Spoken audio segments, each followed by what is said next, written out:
নমস্কাৰ আমি এইকেইদিন গেট 4 কাটঅফৰ ওপৰত আলোচনা কৰি আছোঁ আজিও আমি গেট 4 কাটঅফৰ ওপৰত আলোচনা কৰিম গেট 4 কাটঅফৰ ওপৰত আলোচনা কৰাৰ আগতে আমি আমাৰ টোটেল মাৰ্ক কিমান আছিলে গেট 4 টোটেল নম্বৰ কিমান আছিলে টোটেল কেইটা কুৱেশ্যন আহিছিলে আমি তাৰ ওপৰত প্ৰথমতে আলোচনা কৰি ল'ম তাৰ পৰা আমি কাটঅফটো উলিয়াবলৈ অলপ সুবিধা হ'ব আপোনালোকে ভিডিঅ'টো শেষলৈকে চাই থাকিব আমাৰ টোটেল MCQ আছিলে 135 আমাৰ 135টা কুৱেশ্যন আছিলে তাৰে ইংলিছৰ আছিলে 10 নম্বৰ মেথছৰ আছিলে আপোনাৰ 20 নম্বৰ আৰু ৰিজনিঙৰ আছিলে 40 নম্বৰ তাৰ পৰা আমাৰ যোনখিনি জিকে সেকশনৰ আছিলে 65 নম্বৰ আৰু টোটেল হৈছেগে আমাৰ 135 নম্বৰ আৰু আমাৰ টোটেল এই নাম্বাৰ আমি টোটেল 135 নম্বৰ লিখি দিয়া আছে আৰু টোটেল MCQ 135 অৰ্থাৎ এটা প্ৰশ্নত 1 নম্বৰকৈ আছিলে এতিয়া আমি কাট অফ অৰ্থাৎ 5 মাৰ্ক বুলি নকয় আচলতে আমাৰ ইয়াত 5 মাৰ্ক নাথাকে কাট অফ মাৰ্ক 5 মাৰ্ক আমাৰ যিকোনো এটা পৰীক্ষাত যেটো উত্তীৰ্ণ হ'বলৈ 30% ধৰি দিয়া হয় তাক 5 মাৰ্ক বুলি কোৱা হয় ইয়াত যিহেতু আমাৰ কাট অফ যাব সেইটো ইয়াত 5 মাৰ্ক নাথাকে আমাৰ বহুতে জনাই আছে যে আমাক কমেন্ট কৰি জনাই আছে মই 80 পাইছোঁ মই 90 পাইছোঁ মই 100 পাইছোঁ মই 70 পাইছোঁ মোৰ সিলেকশ্যন হ'বনে নাই তেনেকুৱা বহুতে কমেন্ট কৰি সুধি আছে আৰু আজি তাৰ ওপৰতে ভিডিঅ'টো লৈ অহা হৈছে আপোনালোকে কিমান পালে মানে আপুনি সেকেন্ড ষ্টেজলৈ অৰ্থাৎ ভাইভালৈ যাব পাৰে তাৰ ওপৰতে আজি আলোচনা কৰিম আমি আলোচনা কৈছোৱে 135 মাৰ্ক আছিলে 135 মাৰ্কৰ ভিতৰত আমাৰ বহু কেণ্ডিডেটে কি কৰিছে 70 পৰা 100 ইয়াত পোৱা কেণ্ডিডেট বহুত সংখ্যক আছে আমাৰ 70 পৰা আমাৰ যোনখিনিয়ে কমেন্ট কৰে সেইখিনি অকল 70 80 90 100 তেনেকুৱাকৈ কমেন্ট কৰে তাতকৈ ওপৰত খুব বেছি দুই এজনে কমেন্ট কৰে যে আৰু দুই এজনে কমেন্ট কৰে আমি 100 পাইছোঁ 107 পাইছোঁ 108 পাইছোঁ তেনেকৈ দুই এজনেহে কয় আমাৰ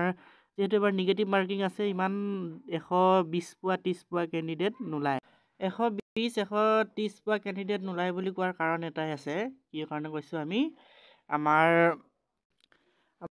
প্ৰায় কেণ্ডিডেটে আমাৰ যোনসকলে কৈ আছে যে আমি 110 পাইছোঁ 105 পাইছোঁ তেনেকৈ যে কৈ আছে সেই কেণ্ডিডেটসকলে আপোনাৰ কি হৈছে 100টা কুৱেশ্যন ভালেই কৰিছে আমাৰ 100টা কুৱেশ্যনটো বহুতখিনিয়ে পাৰিছে বহুত কেণ্ডিডেটে তাৰে এতিয়া কথাটো হ'ল আমাৰ 35টা এই 35টা কুৱেশ্যনে আমাক গণ্ডগোল লগায় অৰ্থাৎ এই 35 কুৱেশ্যনে চবকে খেলিমেলি লগাইছে আৰু ইয়াৰ পৰাই নাম্বাৰবিলাক মাইনাছ হ'ব আমাৰ গেট 4 পেপাৰখন ইমান ইজিও নাছিলে বহুতে কৈ আছে ইজি আছিলে ইমান ইজিও নহয় বাৰু সেইখন আমি চাইছোঁ আমাৰ যোনজন কেণ্ডিডেটে 100টা শুদ্ধ কৰিছে তেওঁ 100 পাম বুলি কৈছে তেওঁ কি কৰিছে আমাৰ 20টা ভুল কৰিছে তাৰে 15টা তেওঁ কৰা নাই অৰ্থাৎ ব্লেংক ৰাখিছে তেনে ক্ষেত্ৰত তেওঁ এই 20টা ভুল কৰিলে তাৰ পৰা 5 মাৰ্ক মাইনাছ হ'ব অৰ্থাৎ তেখেতে 100ৰ পৰা যদি আমি এইটো 100ৰ পৰা যদি আমি 5 মাইনাছ কৰি দিওঁ তেনেহ'লে তেওঁ পাব 95 ইয়াতে আমাৰ গণ্ডগোলটো লাগে আমি যদি 135 মাৰ্কত যদি 100 যদি ইজি বুলি ধৰোঁ তাৰে 35টাই আমাক গণ্ডগোল লগাই এই মাইনাছ পইণ্টৰ নিগেটিভ মাৰ্কিঙে আমাৰ নাম্বাৰত খেলিমেলি লগায় অৰ্থাৎ আমি 100ৰ ভিতৰত 35টা যদি ভুল কৰোঁ 135ৰ ভিতৰত আমি 35টা যদি ভুল কৰোঁ